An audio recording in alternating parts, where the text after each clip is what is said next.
चलिए आज हम लोग शुरू करने वाले हैं। ये क्या बोलते हैं कि बहुपद का गुणनखंड। तो बहुपद का गुणनखंड में जो हम लोग बेसिक से स्टार्ट करेंगे और ये 8 और 9 दोनों क्लास के लिए बच्चों के लिए है। और इसको हम लोग जितने टाइप के गुणनखंड है सबको पहले सीखेंगे और उसके बाद जो है एक्सरसाइज को हम लोग बढ़िया से बनाने का प्रयास करेंगे। तो आइए सबसे पहला हम लोग शुरू करते हैं। जो क्या बोलते हैं फर्स्ट में हम लोग कि यहाँ पे जो हम लोग फर्स्ट शुरू करने जा रहे हैं, हम जानते हैं कि अगर इस टर्म में हो a square plus 2ab plus b square, तो इसको हम लोग फर्स्ट स्टेप इसमें लाएंगे तो सेकंड स्टेप हमारा क्या होगा ए प्लस बी का होल स्क्वायर। और थर्ड स्टेप जो जाएंगे स्क्वायर का मतलब कि इसको हमें 2 बार लिख देना होगा और इस टर्म में हमारा आंसर जो है आ जाएगा। यानी कहने का मतलब कि इसको फर्स्ट स्टेप यानी यहाँ से हम स्टेप आपका फर्स्ट इतना लाएंगे, फिर यहाँ से हमारा ये होगा सेकंड स्टेप होगा और यहाँ से ये थर्ड स्टेप जो होगा हमारा यहाँ पे आंसर कंप्लीट होगा। यानी कहने का मतलब जो हम फैक्टर देखेंगे यहाँ पे तो बात करेंगे हम लोग कि सबसे पहले हम लोग फर्स्ट स्टेप के टर्म में आएंगे, फिर सेकंड और फिर थर्ड में हमारा आंसर कंप्लीट हो जाएगा।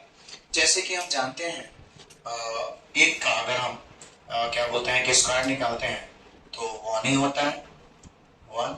और हम बात करेंगे यहाँ पे सॉरी एक के लिए एक का स्क्वायर होता है, 4 के लिए 2 का स्क्वायर होता है, 9 के लिए 3 का स्क्वायर होता है और 16 के लिए 4 का स्क्वायर होता है। यानी वर्ग जो है आप लोग 8 क्लास में पढ़े हुए हैं। 25 अगर है तो ये 5 का स्क्वायर होता है, 36 रहे तो 6 का स्क्वायर, ये हम जानते हैं। अगर 49 रहा तो 7 का स्क्वायर, 64 रहा तो 8 का स्क्वायर लिखेंगे और 81 रहा तो 9 का स्क्वायर और 100 रहा तो 10 का स्क्वायर। इसी प्रकार इसी आधार पर हम लोग देखने का यहाँ पे प्रयास करेंगे। तो आइए क्वेश्चन नंबर 1 हम लोग देखने जा रहे हैं। 1 नंबर क्वेश्चन अगर दे दी इस तरह से एक्स स्क्वायर प्लस 4x और प्लस 4 का गुणनखंड करने के लिए गुणनखंड इसको करना है, इसको फैक्टर करना है। तो सबसे पहले ए स्क्वायर के टर्म में ये तो है तो यहाँ पे ये ए स्क्वायर हो गया प्लस इसकी जगह पे खाली जगह छोड़ देंगे, ये प्लस है तो प्लस। उसके बाद ए माइनस बी का होल स्क्वायर वाला देखेंगे, फिर ए स्क्वायर बी ए माइनस बी स्क्वायर वाला देखेंगे, फिर हम ए प्लस बी प्लस सी के होल स्क्वायर वाला फैक्टर पढ़ेंगे, फिर हम लोग 1 to 3rd विधि के द्वारा सीखेंगे। आइए अब यहाँ 4 है तो इसको बी स्क्वायर के टर्म में लिखना है तो 4 के लिए हम क्या लिखेंगे 2 का स्क्वायर, तो यहाँ पे लिख दिया हम 2 का स्क्वायर यानी एक्स स्क्वायर हो गया, ये हमारा एक की जगह पे हो गया। और ये यहाँ देखिए बी स्क्वायर यानी 2 का स्क्वायर, ये बी का वैल्यू हो गया। तो बीच में हमें क्या चाहिए 2ab, तो 2 ए का मान हमारा क्या हो जाएगा x और यहाँ पर b के जगह पे क्या हो जाएगा 2 हो जाएगा, b के जगह पे 2, तो यहाँ पे हम लोग 2 लिख देंगे। देखिए तो ये फॉर्मूला पर आ गया a square plus 2ab plus b square यानी ए प्लस बी का होल स्क्वायर यानी second step a plus b का होल स्क्वायर, तो यहाँ पे हो जाएगा x प्लस 2 का होल स्क्वायर। फिर थर्ड स्टेप हमारा क्या कहता है कि होल स्क्वायर का मतलब इसको 2 बार लिखेंगे, कितना बार लिखेंगे 2 बार, तो इसको हम लोग 2 बार लिख देंगे x प्लस 2 और इंटू हमारा x प्लस 2 हो जाएगा, ये आंसर। ये लोग इसी आधार पर हम लोग क्वेश्चन नंबर 2 देखते हैं। तो यहाँ हमें ए स्क्वायर चाहिए तो एक्स स्क्वायर है ही, अब प्लस अब बी देख लेते हैं क्या है, तो बी स्क्वायर का मतलब 49 के लिए क्या लिखेंगे 7 का स्क्वायर, तो ये हमारा बी हो गया। अब क्या चाहिए 2ab, तो 2 और ए के जगह पर हमारा x हो जाएगा और ये b के जगह पे 7, तो ए square plus 2ab b square यानी a प्लस बी के होल स्क्वायर पे आ गया।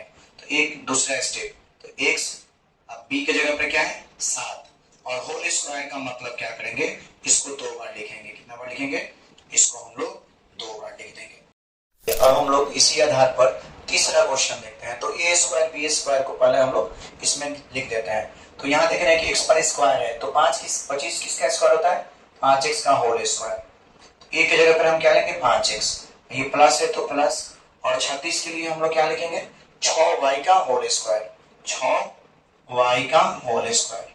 देखिए तो ए स्क्वायर और बी स्क्वायर मिल गया तो यहाँ पे हम क्या लिख देंगे 2a और ये b लिख देंगे, तो लिख दीजिए तो a का मान 5x और b का मान 6y। तो यहाँ पर हमारा हो जाएगा a प्लस बी का होल स्क्वायर यानी x और प्लस 6y का होल स्क्वायर। इस होल स्क्वायर का मतलब इसको हम लोग 2 बार लिखेंगे, तो क्या लिख देंगे 5x प्लस 6y और यहाँ पे हमारा हो जाएगा 5x प्लस 6y जो कि आंसर। आइए इसके आधार पर हम लोग अगला क्वेश्चन देखते हैं। आइए हम लोग यहाँ पे 4x है तो इसको क्या करेंगे 2x का होल स्क्वायर लिखेंगे। क्या लिखेंगे इसको 2x का होल स्क्वायर। धीरे धीरे हम लोग प्रत्येक प्रकार का जो गुणनखंड है सभी को हम लोग एक एक करके अलग अलग टाइप करके हम लोग सीख लेंगे, जैसे कि ये टाइप वाला चल रहा है अभी। अब यहाँ प्लस 9 के लिए हम क्या लिखेंगे 3 का स्क्वायर। तो a का मान 2x हो गया, b का मान 3 हो गया, तो बीच में क्या चाहिए 2a, तो 2 a की जगह पे क्या लिखेंगे 2x और यहाँ पे b की जगह पे क्या लिखेंगे 3। तो ये हो गया a प्लस b का होल स्क्वायर। तो 2x प्लस 3 का होल स्क्वायर। इस होल स्क्वायर का मतलब इसको 2 बार लिख देंगे 2x प्लस 3 और यहाँ पे हो जाएगा 2x प्लस 3 हमारा की आंसर। आइए इसके बाद इसी टाइप पर एक और क्वेश्चन हम लोग देखते हैं। आइए इसी आधार पर यहाँ इसको हम 3x का होल स्क्वायर कर देंगे और यहाँ पे 4 का स्क्वायर कर देंगे और बीच में क्या लिख देंगे 2, a की जगह पर 3x, यहाँ पे b की जगह पे क्या लिखेंगे ये 4, यहाँ 16 4 का स्क्वायर तो 4, तो हो जाएगा a प्लस b के होल स्क्वायर पर। तो सेम उसी टाइप पर है, तो ये 3 के लिए क्या लिख देंगे 3x का होल स्क्वायर।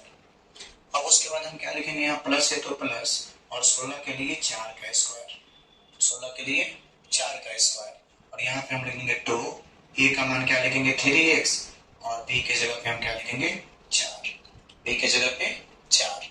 अब यहाँ ध्यान देंगे a प्लस b का होल स्क्वायर, a b का मान क्या है 4 होल स्क्वायर। इस होल स्क्वायर का मतलब इसको हम लोग 2 बार लिख देंगे 2 बार।